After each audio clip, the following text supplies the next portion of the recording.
당시 공자인데 고대 노예제.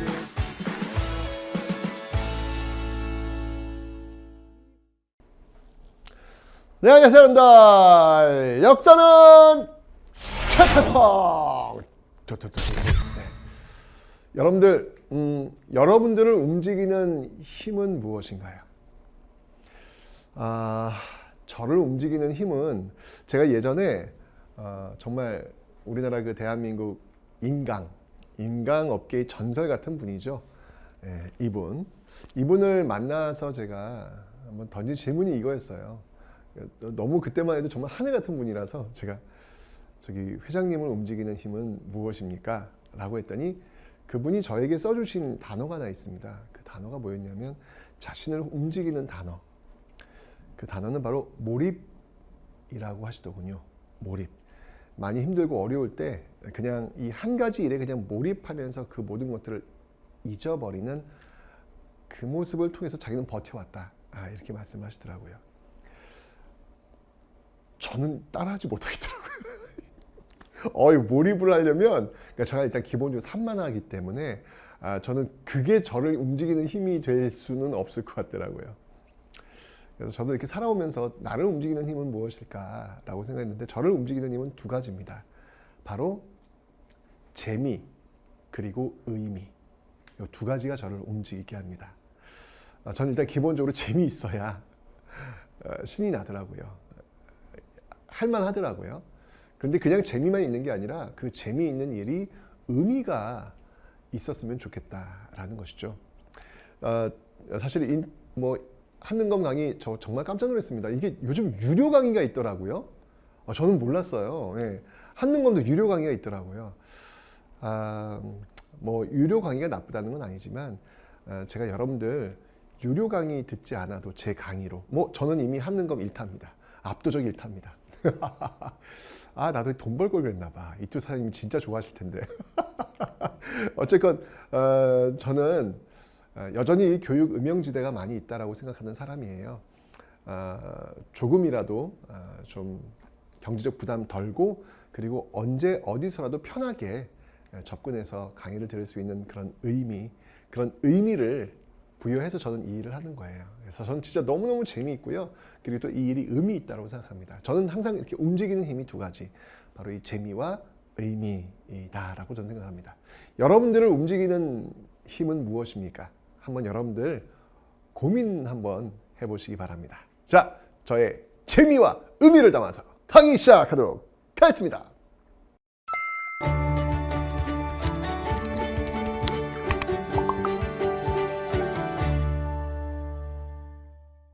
자, 여러분들 고대 경제와 사회를 볼 텐데요. 시험 문제 거의 안 나오는 파트입니다. 한능검은 이 정치 파트하고 이 문화 파트에서 압도적으로 많이 나와요. 그래서 경제와 사회는 거의 나오지 않습니다. 50문항 중에서 한 2문항, 네, 어떨 때는 한 문항 나올 때 어떨 때는 아무 뜻이 안 나올 때도 있었어요. 그렇지만 이게 또 이제 기타 선지로의 답지로 또 나올 수도 있으니까 넘어갈 수는 없겠죠. 자, 한번 간단하게 점검하고 가보도록 하겠습니다. 자, 경제 먼저 조세, 토지, 무역, 활동 이렇게 4개지 섹션으로 한번 나누어서 고대의 경제 활동을 한번 좀 살펴보도록 할 텐데요. 기본적으로 여러분들 그 세금 체제는 잘 아시겠지만 제가 앞에 설명드렸어요. 그러니까 백성들이 국가에 내야 되는 세금의 어떤 형태예요. 이거는 고대뿐만 아니라 중세도 그렇고 조선도 그렇고 다 이런 형태입니다. 그래서 조세, 공납, 역 이렇게 나오는데 조세는 당시 이제 농사 지었으니까 농사에서 나온 생산물 중에 일부를 세금으로 내는 거겠죠. 그 다음에 공납, 요거는 지금 없어요. 공납은. 지금은 여러분들 이렇게 돈 벌면 거기서 대략 몇 퍼센트 내잖아. 저는 50%를 세금으로 내요. 네. 의미 있으니까 냅니다. 어쨌건 조세 있고요. 지금 있고요. 공납이 없다 그랬죠. 공납은 그 지역의 특산물을 내는 거예요. 이거는 지금 없어요. 그 다음에 이건 노동력을 제공하는 겁니다. 이거는 지금도 있죠. 특히 이제 남성들 같은 경우에는 군대에 갔다 오잖아요. 그죠? 노동력을 역이라는 게 있습니다. 그래서 조세, 공납, 역이라는 게 있는데 이런 것들을 그러면 어떻게 거둘까 백성들한테? 왜냐면 토지세를 거두려면 어느 백성이 토지를 몇 평 갖고 있는지 뭐 이런 걸 알아야 될 거 아니에요, 그죠? 그래서 그걸 적은 문서가 있다고요. 제가 설명드렸죠? 그게 바로 민정문서다라고 설명을 드렸습니다. 자, 이 민정문서의 내용을 한번 보면요. 예, 조세 수취, 세금을 거두어 드리기 위해서 이거 쓴 겁니다. 이게 있어야 뭐 근거 자료가 있어야 돈을 거둘 거 아닙니까? 그죠? 자, 그래서 요게 이제 민정문서인데 시간이 지나가지고 고려시대와 조선시대가 되면 요게 이제 분리가 돼요. 그러니까 이 민정문서 안에는요. 사람이 몇 명이 있는지, 누가 있는지, 땅이 얼마 있는지 이게 다 들어있단 말이에요. 근데 이게 분리가 돼요. 고려 조선시대 오면 분리가 돼요. 그래서 사람과 관련한 것은 호적에만 적고요. 땅과 관련된 것은 양안에만 적습니다. 요 양안은 쉽게 얘기하면 토지대장이라고 보시면 돼요. 예, 토지대장이라고 보시면 돼요. 예, 이렇게 해서 요게 적어가지고 요걸 근거로 해서 세금을 걷는 것이죠. 그러니까 어쨌건 이 호적과 양안의 첫 출발이 바로 이 민정문서다라고 보시면 됩니다. 근데 이 민정문서가 어디서 발견됐냐면 일본에서 발견됐어요. 딱 발견되고 나서 이게 도대체 어디서 작성한 거야? 봤더니 바로 통일신라 서원경. 예, 서원경은 청주라고 제가 말씀드렸죠. 청주 서원경에서 발견되었다라는 것을 알게 되었습니다. 서원경이라는 곳에서. 청주는 여러분 제가 앞에 설명드렸습니다. 바로 이 직지, 예, 직지 심체 요절이 또 제작된 그런 곳이다라고 설명드렸습니다. 그래서 그것도 하나 좀 여러분들 기억해 놓으시면 되겠습니다. 이 민정문서를 작성하는 사람은 촌주예요. 그 마을, 예, 뭐 예를 들면 읍장, 뭐 면장, 뭐 이런 사람들, 그 촌이니까 촌 다니니까 촌주가 3년에 한 번씩 작성해서 올리면 그의 근거에서 국가에서 세금을 조세 공납역을 거두어가는 그런 모습들을 보이고 있구나. 요렇게 해서 국가 행정, 국가 재정이 돌아가고 있구나라는 것을 보시면 되겠습니다. 뭐 지금은 뭐 워낙 전산 시스템이 잘 돼 있어요. 네. 제 수입을 그냥 국가에서 그냥 이렇게 보고 있어요. 여기서 이제 세금을 어디 딴 데로 뺄 수 있는 그런 방법은 제가 볼 땐 거의 없다라는 생각이 들 정도로 완벽하게 지금 금융실명제 이후에 또 지금 뭐 전산화 시스템 속에서 들여다보고 있더라고요, 보니까. 그걸 근거로 해서 지금 세금을 걷고 있습니다. 자, 그 다음에 이제 경제에서 또 중요한 게 뭐냐면 토지지 않습니까? 토지. 그죠? 토지를 한번 볼게요. 자, 이 토지는요, 크게 두 가지로 나뉩니다.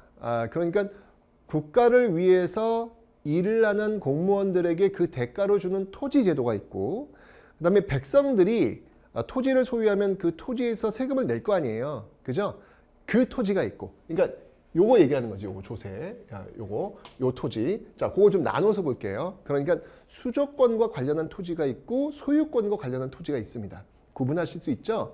제가 다시 한번 설명드리면 이 당시에는 관리들, 국가를 위해서 일을 한 관리들한테 주었던 월급의 형태가 토지라고 설명드렸는데 그 토지의 소유권을 주는 게 아니라 그 토지에서 나오는 세금 있잖아요. 그 세금을 거둘 수 있는 권리를 주는 것이다. 이것을 거둘 수, 세금조, 수조권이라고 이야기했습니다. 아셨죠? 그래서 수조권 토지와 소유권 토지를 좀 나누어서 보실 필요가 있겠습니다. 자, 먼저 수조권부터 한번 살펴볼게요. 자, 이 수조권은요, 관료전과 노급이라고 하는 그런 제도가 있었어요. 요 관료전 노급은 제가 설명드렸습니다. 그 토지에서 나오는 요 조세를 거두어 갈 수는 있지만 노동력은 관료전은 거둬갈 수 없고 노급은 가져갈 수 있다. 그래서 신문왕이 그래서 이 노동력, 이게 이제 군사력으로 전환될 수 있잖아. 그죠? 군사력으로 전환될 수 있으니까 신문왕은 그래서 노급을 폐지하고 관료전만 지급했다. 라고 지금 설명을 드렸던 겁니다. 왕권 강화를 위해서 앞에 설명드렸던 부분 다시 한번 복습 드린 거예요. 수조권 기억하시면 되고, 그 다음에 소유권과 관련된 토지도 있어요. 그러니까 이런 거겠지. 자, 봐요, 여러분들. 자, 이 토지가 이렇게 있단 말이야. 그러니까 A라는 농민이 갖고 있는 이 A라는 농민이 소유권을 갖고 있는 토지야. 그죠? 오케이. 자, 이 A라는 농민이 국가에 세금을 낸다고, 국가에 조세를 낸다고. 요게 이제 관료전, 이게 이제 관료전의 형태라고 한번 봅시다. 이게 관료전의 형태라고 봅시다. 관료전의 형태. 노급 같은 경우에는 여기다가 이제 조세 플러스 노동력도 들어가겠죠. 이런 형태예요. 그런데 이 토지 위에다가 이 토지를 지금 이 토지는 이게 농민의 소유야.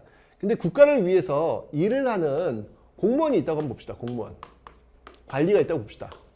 국가를 위해서 일을 해. 공무원 B가 있다고 봅시다. 그러면 이 국가를 위해서 일하는 이 공무원에게 뭔가 대가를 줘야 될 거 아니에요. 그 대가를 뭘로 줬냐면 바로 이 토지를 준 거예요. 이 토지를 준 거예요. 그러니까 이 토지 위에 바로 이 B라고 하는 관리의 무엇? 수조권이 설정된 거죠. 수조권이 설정된 거죠. 그럼 이 농민은 이제 이쪽 국가로 세금을 내는 게 아니라 바로 공무원에게, 이 농민은 공무원에게 세금을 내는 겁니다. 조세를 내는 겁니다. 조세를 내는 겁니다.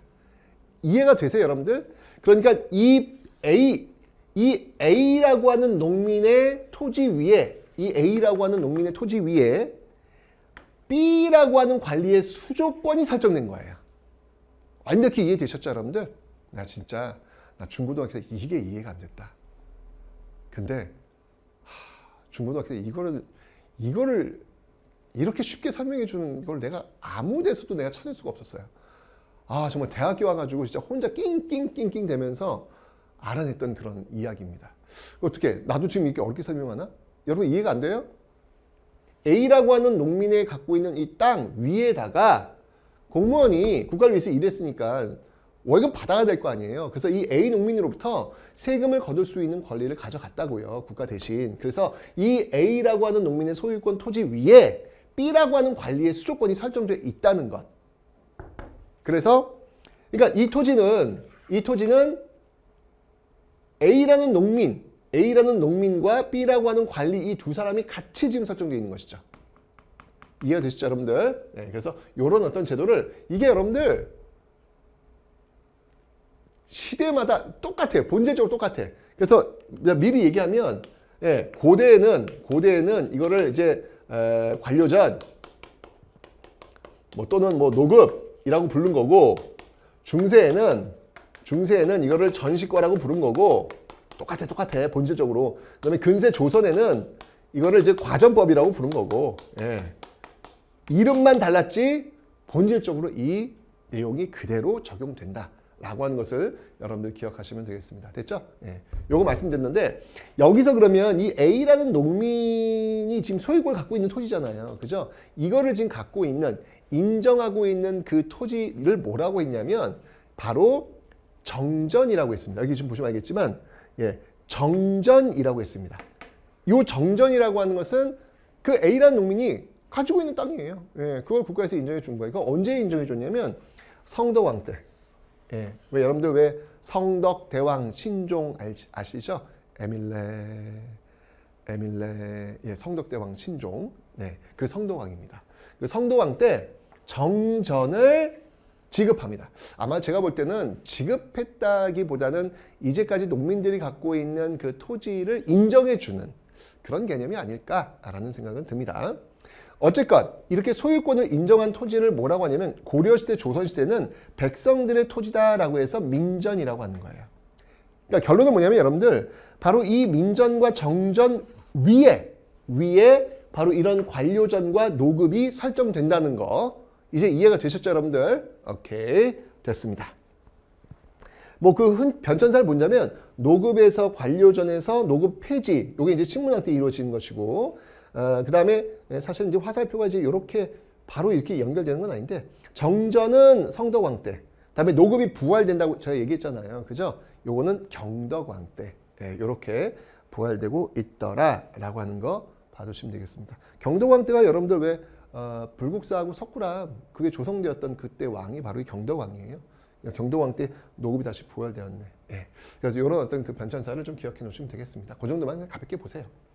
그 다음에 경제 활동을 한번 좀 살펴볼게요. 경제 활동에서 그 신라에 기억나요, 여러분들? 왜 장이 섰다고 시장이 만들어졌다고 어느 왕 때? 지증왕 때 동쪽에 시장을 만들었다. 그걸 우리는 동시라고 한다. 지증왕 때 그 시장을 관리하는 관청을 동시전 이라고 한다라고 이미 설명드렸습니다. 지정왕 때 왜 신라라는 이름도 쓰고 왕이라는 이름도 쓰고 뭐 또 우상국도 복속하고 뭐 그런 얘기 있었잖아요. 그때 동시를 설치했다, 뭐 동시전이 있었다라는 이야기 했잖아요. 그 얘기를 지금 하고 있는 건데 통일신라 시대로 오면서 좀 더 이제 이 경주가 얼마나 추정컨대 이런 얘기가 있어요. 그 당시 경주 인구가 거의 100만에 육박했다라는 이야기가 있습니다.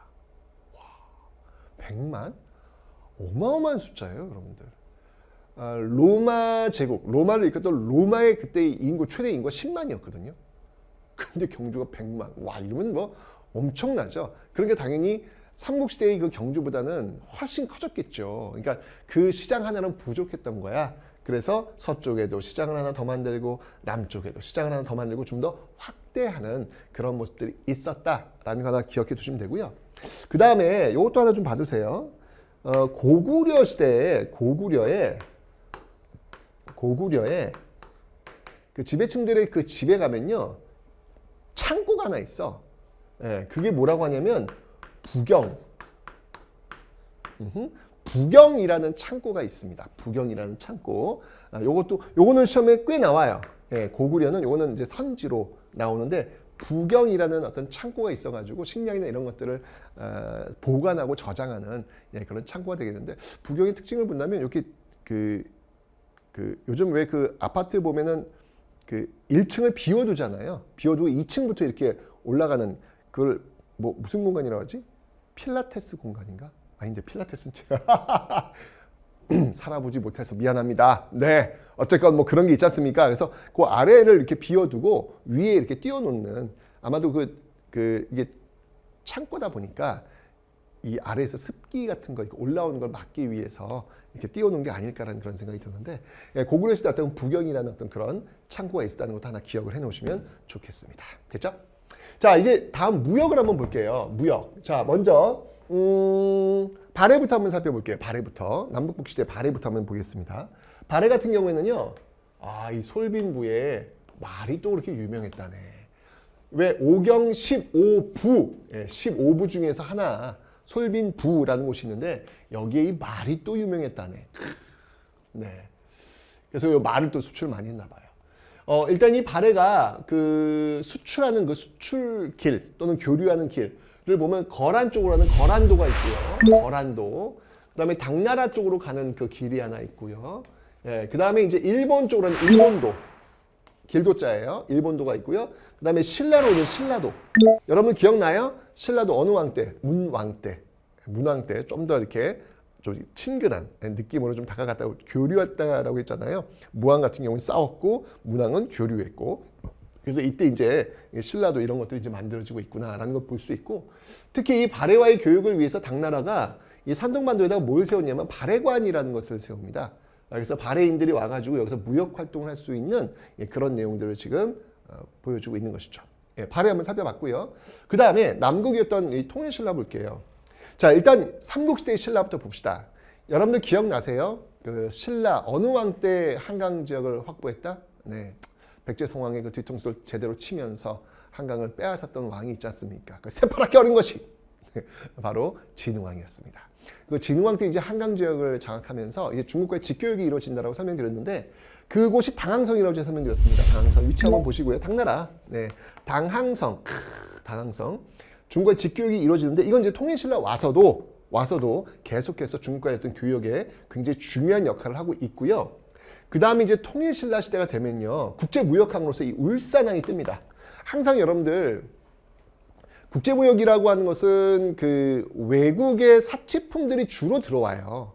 외국의 사치품들이 주로 들어오기 때문에 이 사치품들을 소비할 수 있는 사람들은 누굴까 그 당시에? 아무래도 지배층들이 되겠죠. 귀족들. 다 어디 모여 살아요? 신라 같은 경우는 경주에 모여 살겠죠. 그죠? 여러분들 그 명품 가방백, 그 뭐 샷땡, 뭐 이런 거 있잖아요. 뭐 헤르메스야. 난 이 명품 쪽에 관심이 별로 없어가지고 뭐가 있어. 기억이 안 나네. 에르메스인가? 뭐 있어요. 에땡 갑시다. 어쨌든 그런 것들이 전국 백화점에 다 있는 줄 전 알았거든요. 아니더라고.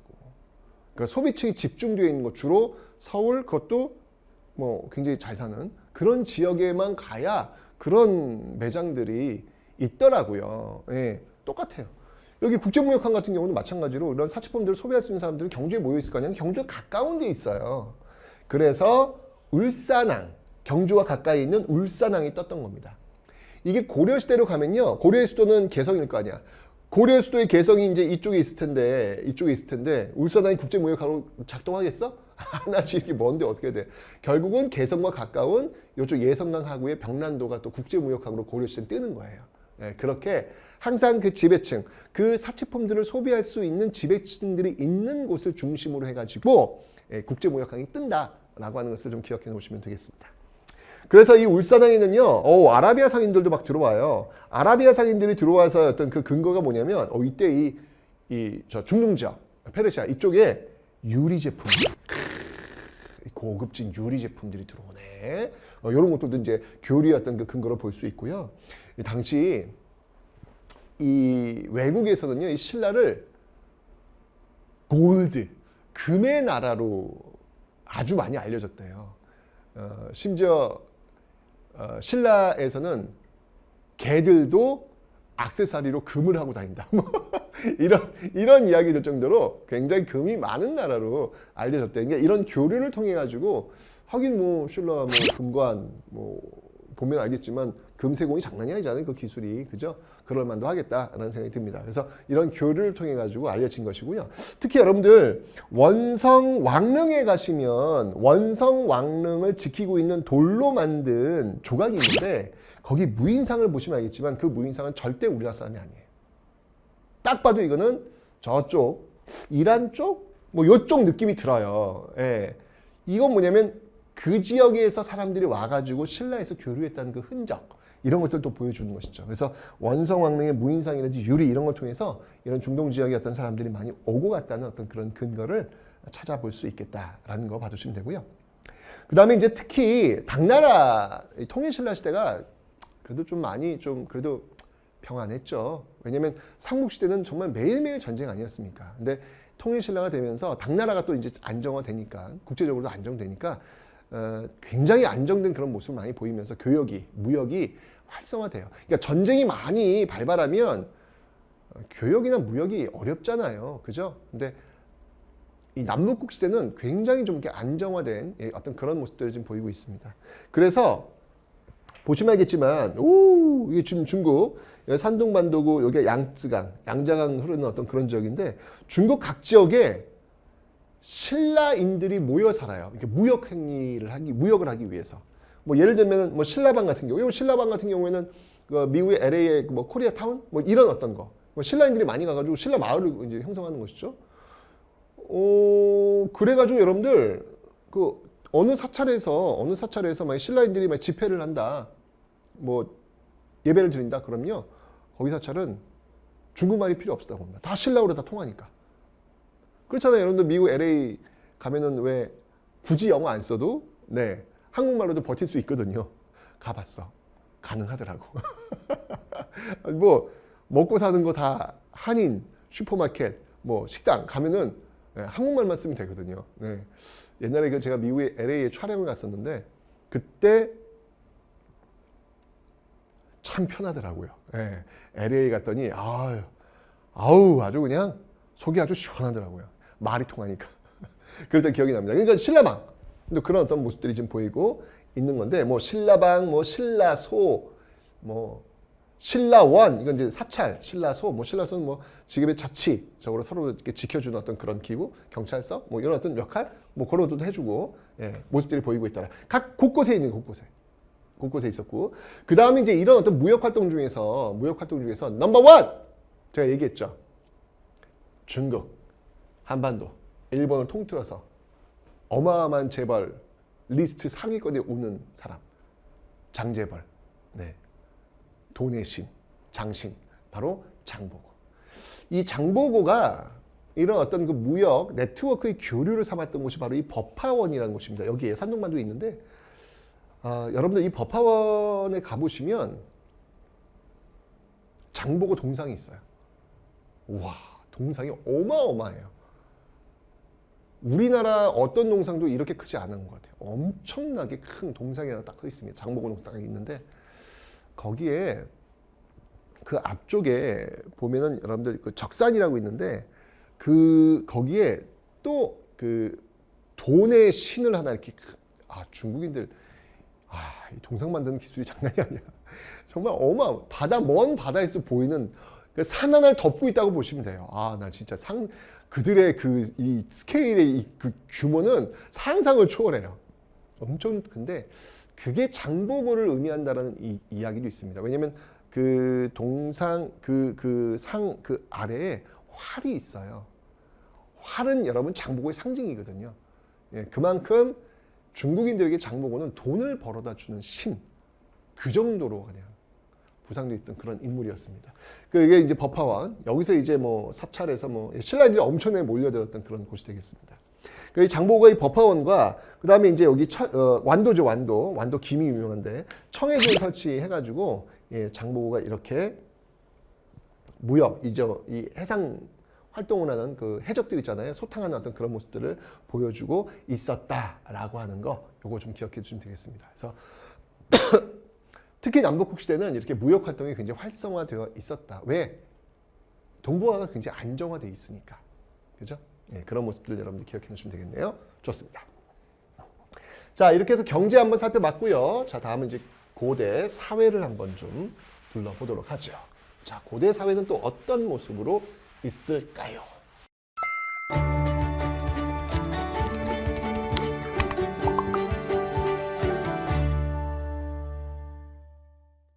고대 사회는요, 일단 기본적으로 여러분 기억해 둘 게 뭐냐면, 그 시족 사회의 전통이라고 볼 수 있는 건 뭐 그렇게 중요한 건 아닌데, 그러니까 시족 사회가 신석기 시대잖아요. 그러니까 신석기 시대 때 왜 혈연에 의해서 서로 모여 있고, 거기서의 뭐 스승이라고 하면은 거기서 가장 나이 많으신 어르신이 스승이 되는 거예요. 예. 그런 어떤 시족 사회, 혈연에 의해서 이루어진 어떤 그런 모습들 속에서 보였던 청소년 집단의 모습들의 어떤 전통, 그 다음에 이제 그 시족들이 모여서 하는 회의 어떤 전통, 뭐 이런 것들을 볼 수 있는데, 신라 같은 경우에는 뭐 시족사회에서 청춘들이 이렇게 막 모여다니는 어떤 그런 모습의 어떤 그 연원 속에서 화랑도라는 게 있고요. 그 다음에 이제 그 시족사회에서 이제 모여가지고 회의하는 그런 모습들 속에서 연장 속에서 나온 게 화백회의라는 게 있고요. 그래서 이제 뭐 시족사회 전통이다라고 해서 이 화랑도, 그 다음에 이제 화백회의 이렇게 이제 얘기를 하고 있는 겁니다. 자, 화랑도부터 한번 살펴볼게요. 화랑은요, 크게 두 개의 집단이 모입니다. 바로 화랑과 낭도가 뭐예요? 화랑과 낭도. 화랑은 이제 귀족, 성골, 진골, 골품이 있다고 그랬잖아요. 그런 귀족들이 중심이 되고요. 낭도는요, 귀족과 일반인들이 같이 이 화랑을 따르는 그런 모습들을 보이고 있는 겁니다. 그래서 이렇게 해서 화랑도가 있는데, 이걸 통해 가지고 어떤 골품제가 이게 사실은 폐쇄적인 신분제도잖아요. 이게 골품제라고 하는 게 폐쇄적 신분제도잖아요. 그러니까 그 폐쇄성을 좀 이렇게 완화시켜주는 그런 어떤 모습들이 있다. 왜냐면 이제 일반인들도 그 귀족들과 함께 다니면서 공을 세울 수 있는, 그렇다고 해서 이렇게 올라가는 건 아닌데, 뭐 아주 꼭대기까지 올라갈 수는 없잖아요. 골품제도에 딱 막혀 있으니까. 하지만 그런 어떤 과정 속 귀족들과 어울릴 수 있는 그런 어떤 모습들이 있기 때문에 계획갈등 완화의 어떤 그 효과가 있다라고 이제 얘기를 하는 겁니다. 어쨌건 이 화랑도는요, 진흥왕 때 국가조직으로 개편돼서 제가 통일 신라를 만드는데 큰 역할을 했다라고 설명을 드렸고요. 나중에 일제강점기 때 이 신채호가 이 화랑도를 봐요. 보고 이것이야말로 우리의 전통이다, 우리의 기상이다 라고 이야기를 해요. 왜냐하면 이 화랑도에 있는 이 화랑과 낭도들은 전국을 돌아다니면서 정말 심신수양, 좋은 명산, 또 좋은 강, 뭐 이런 다니면서 심신을 수련하고 정말 가슴이 웅장해지는 그런 어떤 모습들을 많이 보이는 게 화랑들이거든요. 이거야말로 우리의 모습이다. 그러니까 일제강점기에 우리가 지금 쪼그라들고 있잖아, 지금. 이 가슴을 쫙 펴고 우리는 원래 이런 스타일이야. 이런 것들을 보여줄 수 있는 걸 출발을 화랑도에 찾은 거예요. 그래서 이걸 낭가사상, 이 낭자가 바로 여기 있는 화랑이에요, 화랑. 이 낭을 얘기하는 겁니다. 낭가. 그래서 이 낭가 사상을 강조하는 그런 모습들이 나오는데, 이건 나중에 제가 또 한번 설명을 드릴 예정입니다. 뭐 화백회의가 나왔으니까 아시겠지만 이 화백회의는 만장일치에 의해서 운영이 되고 있습니다. 그래서 시적사회 전통이라고 얘기하는 건데요. 이와 비슷한 그 회의들이 있죠. 고구려의 제가회의, 백제의 정삼, 발해의 정당성 이라고 하는 거, 이거 삼성 중에 하나 아니겠습니까? 이런 것들을 좀 기억해 놓으시면 되고요. 고구려 같은 경우에는 뭐 고주몽이 세웠으니까 고씨가 지배층이 될 것이고 왕족이 될 것이고, 백제 같은 경우에는 부여씨와 팔성, 부여씨와 팔성, 특히 부여씨 기억하시면 돼요. 부여씨. 왜 성왕이 남부여, 국호를 남부여로 바꾸잖아요. 그러니까 부여에 대한 전통이 있다. 부여씨. 나중에 이제 부여씨가 아마 서씨로 바뀌는 걸로 제가 알고 있는데, 어쨌건 부여씨 있고요. 그 다음에 이제 발해는 이제 대씨, 대씨로 이렇게 구성된다는 거, 이건 다 복습 차원에서 여러분들이 공부했던 그런 내용 다시 한번 확인해 봤습니다. 자, 다음에는요, 지금 계속해서 지금 신라의 골품 제도를 이야기하고 있는데, 이 골품 제도 이야기를 좀 해야 될 것 같아요. 골품 제도 폐쇄적인, 그러니까 태어나면서 그냥 신분이 규정되는 거예요. 심지어는 옷을 어떤 걸 입어야 되는지, 심지어는 그 지붕을 어떤 걸로 해야 되는지, 또 말은 또 몇 마리를 탈 수 있는지, 그게 다 결정이 돼요. 그러니까 예를 들면 내가 태어났어. 태어났더니 나는 이제 앞으로 차를 몰아야 될 때, 나는 신분이 굉장히 낮기 때문에 경차를 몰아야 된대. 이게 야, 아니 뭐 경찰 보기 나쁜 건 아니야. 우리 제 차도 경차예요. 네, 경차 살 거예요. 저도. 난 경차가 제일 좋은 것 같아. 가성비가 뛰어납니다. 네, 그래서 이번에 올해 저희 그 차를 하나 지금 제가 10년 넘게 모는 차가 있어요. 무옵션 차. 이게 안 접혀. 그래서 저기 세차장 주유소 세차장 들어가면 항상 당황스러워요. 네, 이거 접어주세요. 죄송한데 안 접히는데. 그런 얘기를 했는데, 그래서 이제 명의 다 하신 것 같아서 차를 바꿀 거예요. 근데 경차로 좀 바꿀 예정입니다. 네. 좋아요. 근데 어쨌건 간에 그건 내 의지잖아. 내가 뭘로 바꾸건 뭐 내 의지. 그 뭔 상관이 있어요. 그죠? 그런데 이거는 태어나면서부터 너는 신분이 별로네. 너는 경차만 타야 돼. 저 좀 더 위에 거 안 된대. 이러면 되게 열받잖아요. 내 의지가 아니잖아, 이거는요. 이게 골품제가 다 그렇게 정해져 있어요. 제가 얘기했죠. 역사는 발전한다고요. 그 발전의 근거는 자유라고요. 내 뜻대로 할 수 있는 그 폭이 뒤로 가면 갈수록 제한되어 있어요. 아니, 내가 경차를 사건, 내가 뭐 람보르기니 사건, 그건 내 자유 아니야. 근데 이걸 이미 다 결정했어. 성골은 뭐 람보르기니, 뭐 그다음이 뭐 일두품은 뭐 경차, 이게 다 정해져 있는 것이죠. 헐, 어이없는 그런 모습들이 지금 우리 시선에는 어이가 없지만 이 당시 너무 또 이게 당연한 걸로 받아들여지는 그런 모습들이었다.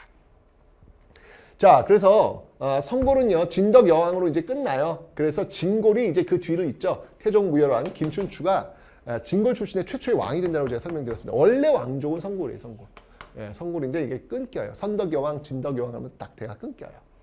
그리고 요 골, 여기 이제 골이고 품제, 육두품, 오두품, 사두품 내려가는 겁니다. 내려가는데 제일 높은 건 육두품. 제가 이제 육두품 집안이라고 했잖아요. 제가 경주 최씨, 우리 할아버지 최치원. 네, 육두품 집안. 네. 육두품은 아무리 능력이 뛰어나도 아찬 정도밖에 대략 지금으로 본다면 한 5급 공무원 그 정도, 그 정도까지밖에 못 올라가요. 그 이상은 못 올라가는 거예요. 그래서 아찬까지.